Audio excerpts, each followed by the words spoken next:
안녕하세요. 저는 주말 부부 5년차 주부입니다. 사람들이 보기엔 안정적인 삶을 사는 것처럼 보일지 몰라도 제 하루하루는 말 못할 고단함과 외로움으로 채워져 있습니다. 남편은 작게 프랜차이즈 사업을 하고 있어요. 가맹점 수가 생각보다 많고 지역도 흩어져 있어서 전국을 떠돌아다니다시피 해요. 월요일 아침이면 짐을 챙겨 나가서 금요일 늦은 밤에 돌아오거나 어떤 주는 아예 주말까지 일 때문에 못 들어오는 경우도 허다합니다. 그러다 보니 주말 부부라는 이름이 붙은 지 벌써 5년이 됐네요. 사실 저희 부부는 연애할 때 거의 매일 얼굴을 보던 사이였어요. 대학 시절 동아리 활동에서 처음 만나 어쩌면 서로에게 꽤 익숙해질 틈도 없이 급속도로 가까워졌고 늘 붙어 지냈던 그 시절이 아직도 가끔 그립습니다. 연애 기간 내내 한 번도 싸운 적이 없었고 남편은 책임감이 강한 사람이었습니다. 그랬기에 결혼을 결심했고 결혼을 준비하면서도 그는 늘 이렇게 말했어요. 나는 가정을 책임져야 하니까 앞으로 더 열심히 일할 거야. 그 말이 그렇게 무겁게 다가올 줄은 몰랐어요. 결혼 1년쯤 지났을 때였어요. 그는 가맹점 관리 업무 때문에 본격적으로 출장을 다니기 시작했습니다. 처음엔 주 2, 3일 외근이었는데 어느새 한 달의 대부분을 집 밖에서 보내는 게 일상이 됐고 이제는 남편과 함께 보내는 시간이 한 달 중 손가락에 꼽을 정도밖에 안 돼요. 처음에는 마음이 너무 허전하고 쓸쓸했지만 그의 열정을 알고 있었기에 뭐라 할 수 없었어요. 제가 할 수 있는 거라곤 주말에 그가 집에 돌아오면 따뜻한 밥을 해두는 것뿐이었어요. 아침에 일어나서 남편이 좋아하는 된장국 끓이고 마트에서 신선한 채소와 생선을 골라와서 손질하고 그가 집에 오는 날은 항상 밥상을 조금 더 정성스럽게 차렸어요. 그러면서 혼자 위로했죠. 그래, 이렇게라도 해줘야지. 남편도 힘든데 난 집에서 기다리는 입장이잖아. 사람이 눈에서 멀어지면 마음에서도 멀어진다고 하잖아요. 저희는 그래도 서로 안쓰러워서 그럴 겨를도 없었던 것 같아요. 매일 통화는 하지 못해도 하루에 한두 번은 꼭 안부 메시지를 주고받았고 서로를 향한 걱정과 고마움은 여전했거든요. 남편은 항상 말했어요. 나 너무 보고 싶어. 이번 주는 꼭 일찍 마무리하고 들어갈게. 그 말이 진심이라는 걸 알고 있었기에 저도 굳세게 마음을 다잡고 하루하루를 버텼어요. 그런데 문제는 저희 둘 사이가 아니라 시댁이었습니다. 시어머님께서 몇 해 전부터 당뇨로 고생 중이세요. 그런데 식습관이 좀 문제예요. 단 것도 좋아하시고 간도 짭짤하게 드시는 편이라서 상태가 나아지질 않으셨어요.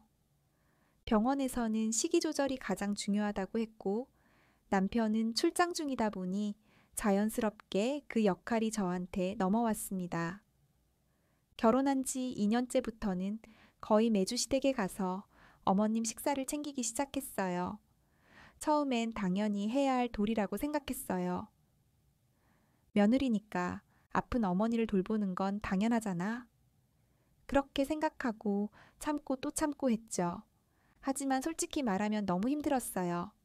남편은 없는 집에서 혼자 지내는 것도 외로운데 주말이면 몸도 쉬지 못하고 시댁까지 가야 하고 어머님은 매번 내 입맛에는 이게 별로야. 요즘 애들은 간을 할 줄 몰라 라고 말씀하시니 마음이 참 서글퍼졌어요. 그래도 남편 생각해서 그리고 애 어머님이 아프다는 사실이 마음에 걸려서 계속 참고 있어요. 그런데 요즘은 점점 마음이 무거워져요. 내가 누굴 위해 이렇게 희생하고 있는 걸까? 남편은 전국을 돌아다니느라 몸도 마음도 고된 걸 알기에 뭐라 할 수도 없고 시어머니는 점점 더 까다로워지고 있고 나는 점점 지쳐가고 있는데 누구도 제 안부를 묻거나 제 마음을 알아주는 사람은 없네요. 이렇게 하루하루를 보내다 보면 과연 내가 행복한 삶을 살고 있는 걸까라는 생각이 들곤 합니다.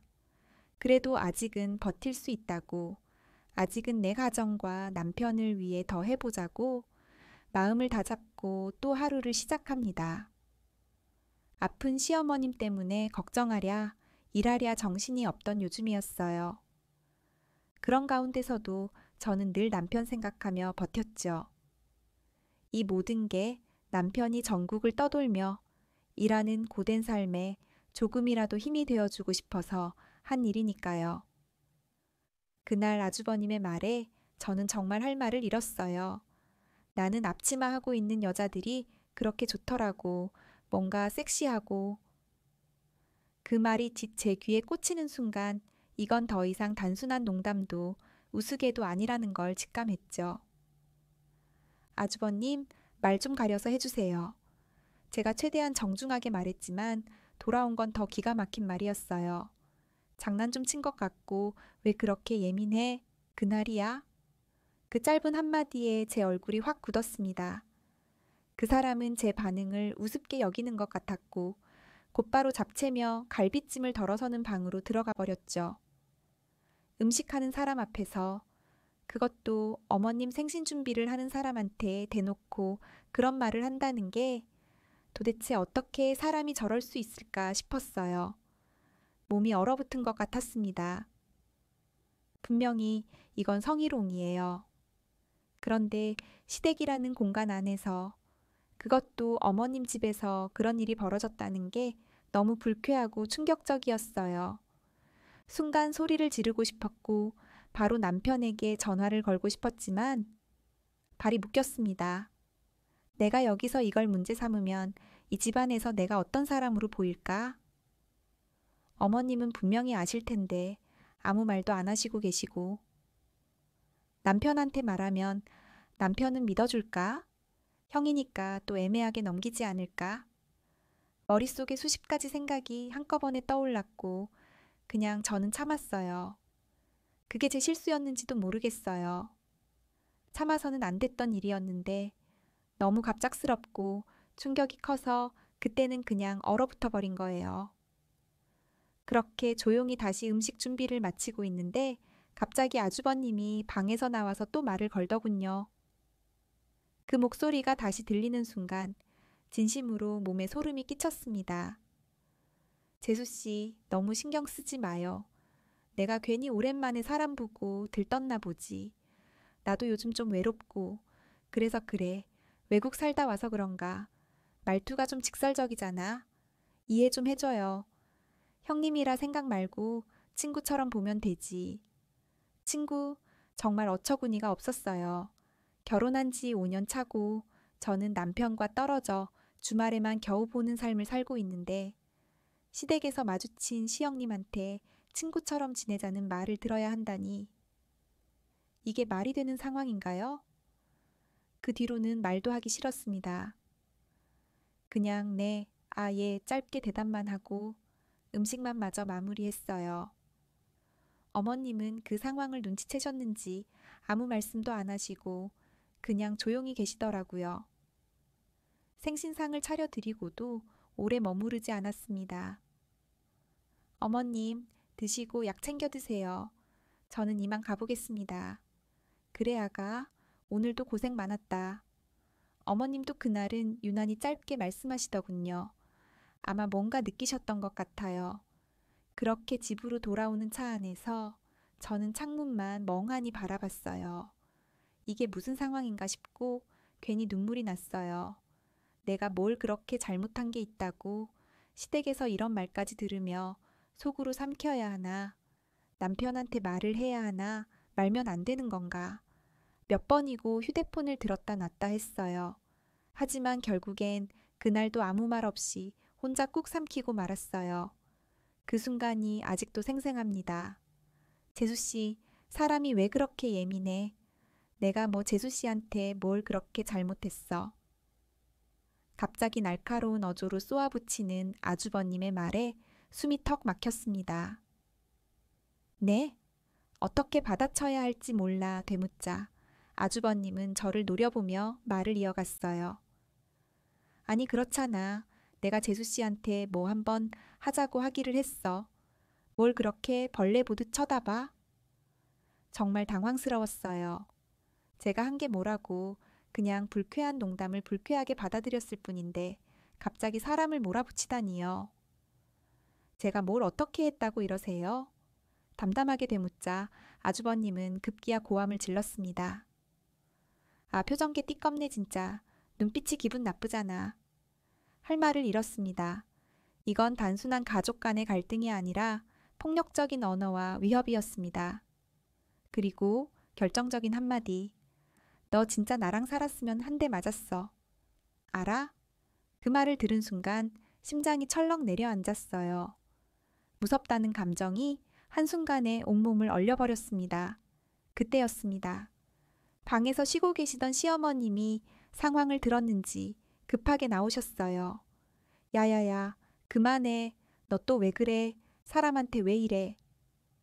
어머님은 아들을 말리려 했고 아주버님은 그 손을 뿌리치고 다시 방으로 들어가 버렸어요. 그 순간 어머님이 중심을 잃고 꽈당하고 넘어지셨습니다. 어머님, 저도 모르게 비명을 질렀고 정신없이 어머님을 일으켜 세웠어요. 당장 인근 병원으로 달려갔습니다. 검사 결과 엉덩이뼈에 미세한 실금이 생겼다고 하더라고요.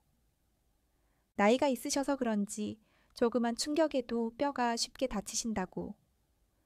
병원 침대에 누워 계신 어머님을 보는데 죄송한 마음과 억울한 감정이 뒤섞여서 눈물이 나왔습니다. 이 모든 일의 시작이 무엇이었을까? 불쾌한 말 한마디, 감정을 억누른 제 반응, 그리고 상식 밖의 반응을 보인 아주버님. 그 사람은 자신의 말과 행동이 잘못됐다는 인식이 전혀 없어 보였고 결국 그 분노를 어머님과 저에게까지 퍼부은 거였어요. 그날 밤 남편에게 전화를 걸까 수십 번 망설였습니다. 하지만 다음 날이 주말이고 어차피 시댁에 가기로 한 날이라 눈을 질끈 감고 참았어요. 그리고 다음 날 남편과 함께 어머님 생신상을 들고 시댁에 갔습니다. 조금은 긴장된 얼굴로 인사를 드리고 자리를 정리한 후 저는 차근차근 그동안 있었던 일을 말했습니다. 아주버님이 했던 말, 성적인 농담, 예의 없는 태도, 급기야 언성을 높이며 위협한 것까지. 그리고 어머님이 다치신 일까지 전부 말했어요. 그 말을 듣던 남편의 표정이 굳더니 말수가 급격히 줄어들었습니다.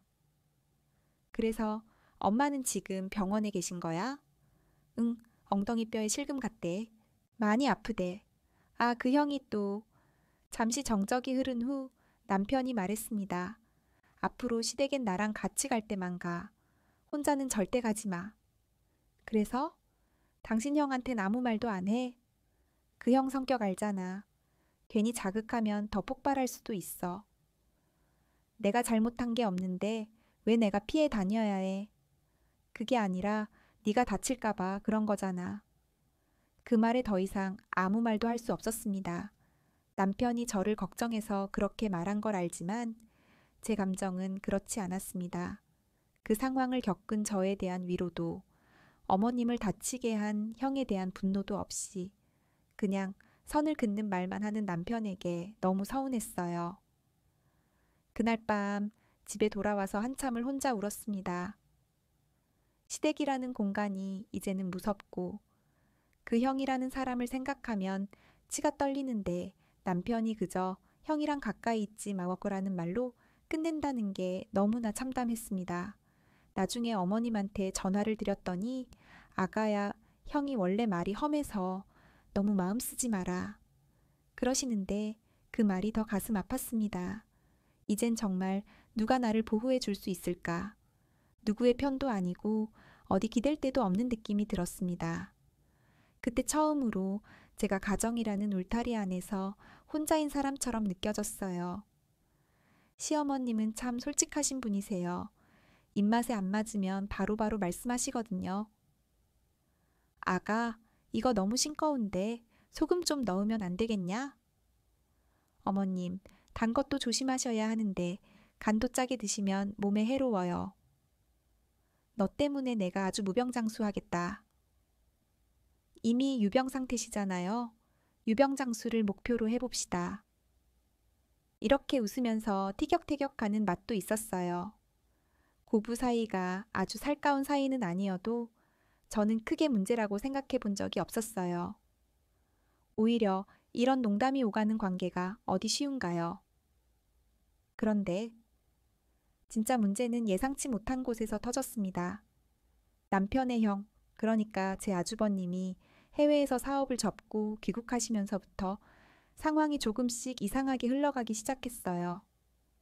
남편 형은 나이 차이도 제법 있고 성격도 정반대였어요. 결혼식 때 한 번 얼굴을 마주친 게 전부였고 그 이후로는 연락도 없었습니다. 뭐랄까, 늘 인상 속에 그 사람은 약간 가볍다는 느낌이 남아 있었죠. 그러던 어느 날 여느 때처럼 시어머님 식사를 챙겨드리려고 장을 봐서 시댁에 갔는데 현관문을 열자마자 익숙하지 않은 낯선 목소리가 들렸어요. 재수씨, 오랜만이요. 요즘 맨날 여기 오는겨? 놀랐죠. 집안에 사람이 있는 줄 몰랐거든요. 거실 소파에 느긋하게 앉아 TV를 보고 있는 사람이 바로 아주버님이셨어요. 저는 깍듯하게 인사를 드렸습니다. 어머, 오랜만에 뵙네요. 들어오셨어요? 아이고, 나야 뭐. 만식이 놈이랑 달리 시간 좀 생겨서 말이지. 근데 요즘 자주 보이네. 어머님 식사 챙겨드려야죠. 당뇨도 있으시고 간도 세게 드셔서. 에이, 그것도 다 며느리 복이지 뭐. 하하, 뭐 그렇게까지야. 저는 애써 웃으며 대화를 넘겼지만 뭔가 껄끄러웠습니다. 그분 말투, 눈빛, 앉아있는 자세까지 왠지 모르게 사람을 불편하게 만드는 기운이 있었어요. 저녁 식사를 준비하면서도 계속 느껴졌습니다. 계속 말을 거세요. 별 대화도 아닌 걸로요. 우리 만식이놈 때문에 고생이 많소. 고생이야 뭐 괜찮아요. 아유, 만식이놈 밤이 길어 어쩌오. 일이 바빠서 그럴 거예요. 밥상 앞에서도 가만히 있질 않으셨어요. 젓가락 들고는 계속 저를 힐끔힐끔 쳐다보시면서 자꾸 말을 툭툭 던지시는 거예요. 요즘 젊은 며느리들이 밥도 잘하네. 예쁘기도 하고. 예, 하하, 뭐 그냥 하던 대로 해요. 외롭겠어, 주말 부부라며? 혼자 있으면 남자들 연락 안 와요? 이쯤 되니 진짜 불쾌해지기 시작했어요. 대놓고 농담이라 하기도 애매한 말 같지도 않은 말을 마치 농처럼 계속 던지는데 어머님 앞이라 차마 뭐라 할 수도 없었고 속은 뒤집어지는데 겉으로 애써 웃어야 했어요. 그날 이후로 저는 시댁 가는 게 꺼려지기 시작했어요. 아주버님이 집에 있는지 먼저 전화로 확인하고 가게 됐고 혹시나 또 마주치면 어색한 공기를 피하려고 자연스럽게 집안일만 몰두했어요. 하지만 이런 상황을 남편에게 말할 수는 없었어요. 남편은 일로 지쳐 있는데 괜히 형 문제로 스트레스 받게 하고 싶지 않았고 어머님도 몸이 안 좋으신 상황에서 불편함을 드리고 싶지 않았어요. 그렇게 저만 조용히 불편함을 삼키며 여전히 주말이면 장을 보고 반찬을 만들고 시댁에 가서 어머님 밥을 차리고 있었죠.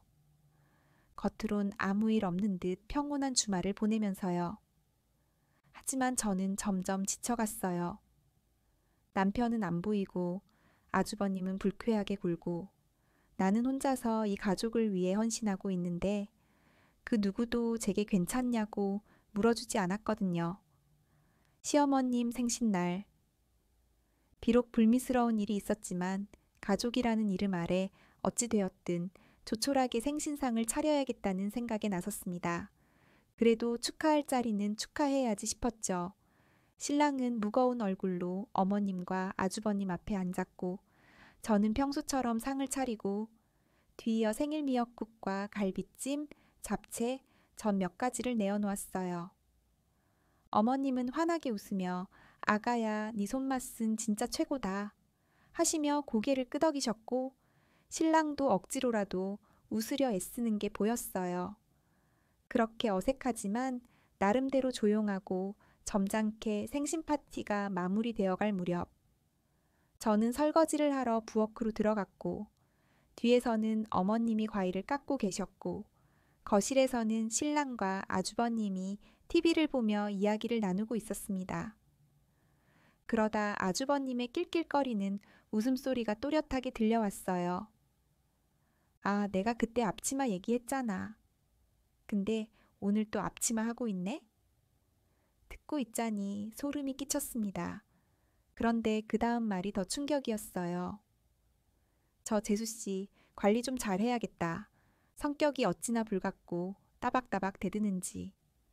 안 그래도 어제 엄마 밀치고 집에 간다길래 내가 한 소리 하려고 했더니 소리나 빽 지르지 뭐야. 설거지를 하던 제 손이 순간 멈췄고 머리 위로 피가 확 솟는 느낌이 들었습니다. 그때 신랑이 물었습니다. 민경이가 엄마를 밀쳤다고? 그래 뭐 어디 기둥서방이라도 숨겨둔 건지 뭔지. 아나무인이 따로 없다니까. 아 그리고 말이야. 와이프 성격 불같을 땐 내가 답이다. 내가 사업할 때 사귀던 여자 있었잖아. 걔가 덩치는 좀 있었는데 아주 맷집이 좋았어. 때려도 잘 버티더라고. 하하하하하. 순간 거실이 쥐죽은 듯 조용해졌고 신랑의 목소리가 낮고 단호하게 흘러나왔습니다. 그만해라 진짜. 뭐? 말도 안 되는 소리 그만하라고. 신랑의 말에 아주버님은 짜증 섞인 어조로 받아쳤고 순간 분위기가 급변했습니다. 두 남자의 말다툼은 점점 언성이 높아지더니 결국 몸싸움으로 번졌습니다. 식탁이 흔들리고 어머님이 과일 접시를 들고 허둥지둥 나와 말리시려다 접시를 떨어뜨리고 말았습니다. 그만해라. 니들이 지금 뭐 하는 거야. 생일상 받고 싸우는 놈들 봤나 진짜. 하지만 두 사람은 이미 이성의 끈이 끊어진 상태였습니다. 형은 괴성을 지르며 신랑의 멱살을 잡았고 신랑도 눈에 핏대를 세우며 내 아내한테 입 함부로 놀리지 말라고 소리쳤습니다. 그 모습이 믿기지 않을 정도로 낯설었어요. 신랑이 그렇게 분노하는 걸, 그렇게 저를 향해 감정 표현을 하는 걸 처음 봤습니다. 저는 놀라서 말릴 틈도 없이 그저 멍하니 그 모습을 지켜볼 수밖에 없었습니다. 그리고 그 와중에도 아주버님의 입에서는 끝끝내 이런 말이 튀어나왔습니다.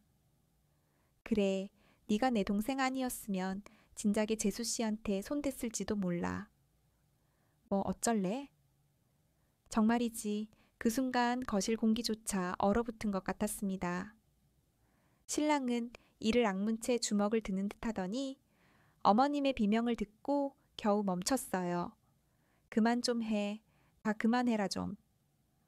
어머님은 울부짖으셨고 저는 눈을 질끈 감은 채 주방 벽에 등을 기댔습니다. 그렇게 형제의 나는 그날을 끝으로 완전히 균열이 갔습니다. 그리고 제 마음도 그날을 기점으로 더 이상 가족이라는 울타리를 기대하지 않기로 마음먹었습니다.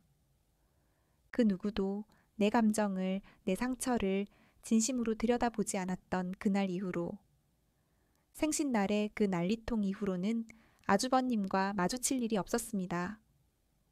아니, 마주치지 않기 위해 제가 시댁에도 발길을 끊었습니다. 신랑도 그날 이후로는 조용히 제 눈치를 살피는 게 보였고요. 그런데 문제는 그 다음 주였습니다. 어느 날 밤 잘 준비를 하고 누워 있는데 낯선 번호로 문자가 왔습니다. 처음엔 스팸이겠거니 하고 넘기려 했는데 도무지 잠이 오질 않아 무심코 메시지를 열어봤습니다. 어제 그 눈빛 나한테는 꽤나 자극적이던데. 부르기도 아까운 사람. 어차피 남편도 당신한테 관심 없는 것 같은데 그냥 나한테 솔직해지지 그래? 순간 손이 떨리고 심장이 뛰었습니다. 번호를 다시 확인했지만 등록되지 않은 번호였습니다. 그런데 다음 메시지에서 확신이 들었습니다. 아, 앞치마 예쁜 거 말한 거 기분 나빴으면 미안. 근데 난 진심이었어. 그날 그 돼지갈비 향도 아직 기억나. 피가 거꾸로 솟는 기분이었습니다. 문제는 그 메시지들을 보낸 번호가 익명이 아닌 제 아주버님 휴대폰이라는 점이었습니다. 그 다음 날 아침 저는 신랑이 출근하고 나서 곧장 휴대폰 캡처를 했습니다. 메시지 수신 시간, 보낸 사람, 그리고 대화 내용까지 하나도 빠짐없이 캡처해서 따로 보관했습니다. 혹시 몰라 클라우드에도 저장하고 지인의 조언을 받아서 카카오톡 대화도 전체 백업을 해두었습니다. 처음엔 울컥했지만 이내 분노로 바뀌었습니다. 그날 그렇게 창피를 당하고도 또 이러는 거야? 이건 단순한 농담이 아니야. 나를 다시 자극하려는 거잖아. 더 이상은 안 되겠다는 생각이 들었습니다.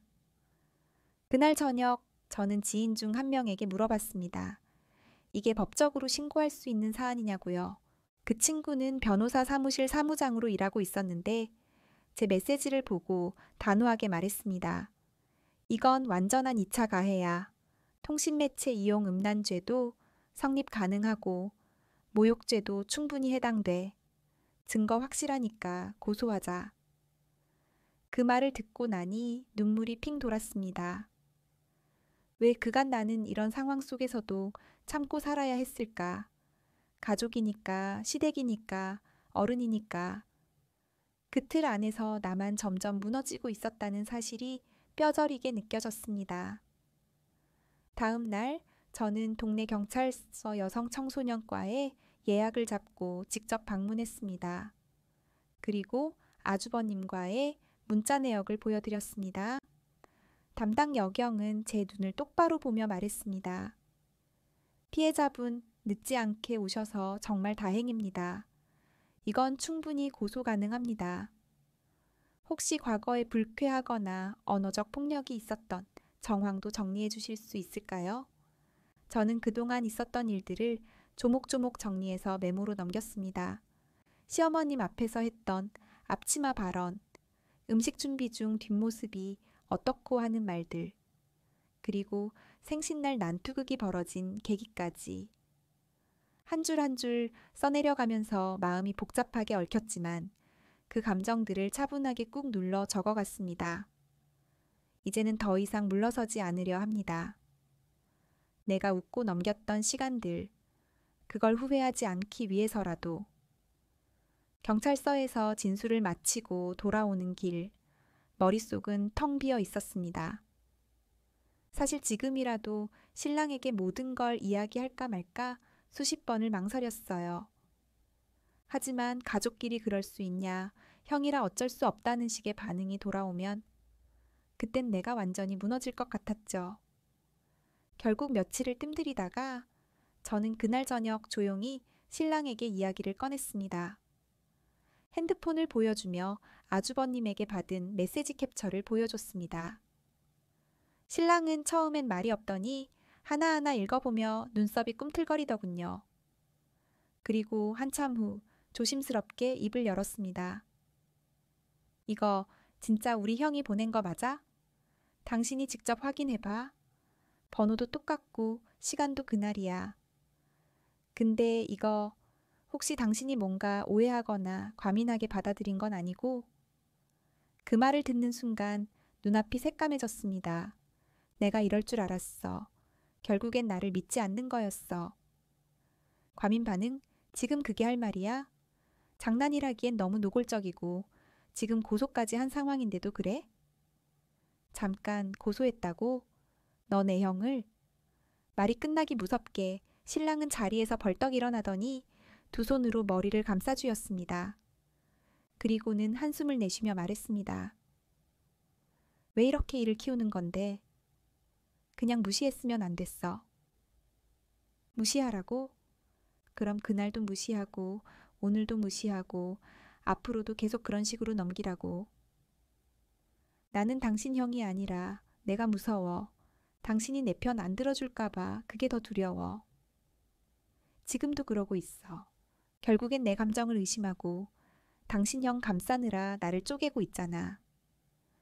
남편은 아무 말도 하지 못했습니다. 나는 그 침묵이 더 큰 대답이라는 걸 깨달았어요. 그날 밤 저는 아이가 자는 걸 확인하고 짐 몇 가지를 챙겨 조용히 집을 나왔습니다. 당장은 어디로 갈지도 모르겠지만 분명한 건 하나였어요. 이제는 나 자신을 더 이상 외면하지 않기로. 며칠이 지났고 고소건은 수사 단계로 넘어갔습니다. 전화 통화 한 번에도 심장이 벌렁거릴 만큼 긴장되던 날들. 그 와중에 시어머님께 전화가 왔습니다. 아가, 나 좀 보자. 무슨 말을 하실까 긴장된 마음으로 찾아갔죠. 어머님은 작은 찻잔을 앞에 두고 허리를 펴 앉아 계셨습니다. 나는 네가 우리 집에 시집와서 해준 게 뭐 하나도 아깝지 않다. 나는 내 편이야. 네가 무슨 선택을 하든 간섭 안 해. 대신 네가 아프지 않았으면 해. 그놈의 형, 내 아들이라는 게 부끄럽다. 말씀을 끝내시고는 제 손을 꼭 잡으셨습니다. 평생 듣지 못했던 한마디였어요. 나는 내 편이다. 그 한마디가 정말 눈물 날 만큼 따뜻했습니다. 그리고 그날 저녁 남편은 오랜만에 제대로 제 눈을 마주쳤습니다. 미안해. 나 그날 내가 제일 비겁했다. 형이랑 나 어릴 때부터 늘 비교받았고 맞고 컸어. 그런데도 형을 지켜야 한다는 이상한 책임감이 있었어. 근데 너까지 버릴 뻔했어. 그게 제일 두려워. 그는 휴대폰을 꺼내더니 아주버님의 번호를 차단했습니다.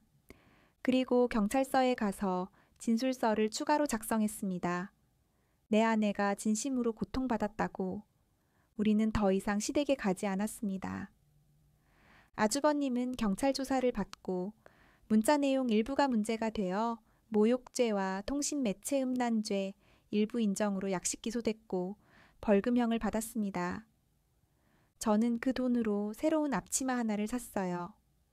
가벼운 소재, 산뜻한 색. 더 이상 남의 시선에 휘둘리지 않을 제 삶을 위한 선물이었죠. 남편과는 이전처럼 가깝지는 않지만 각자의 거리를 존중하며 육아와 일상을 함께 이어가고 있습니다. 다시는 예전으로 돌아갈 수는 없겠지만 더 이상 무너지지도 않습니다. 복수는 때때로 고소장 한 장일 수도 침묵 속 단절일 수도 있습니다. 나는 나를 위해 살아가는 법을 배웠고 그것이면 충분했습니다.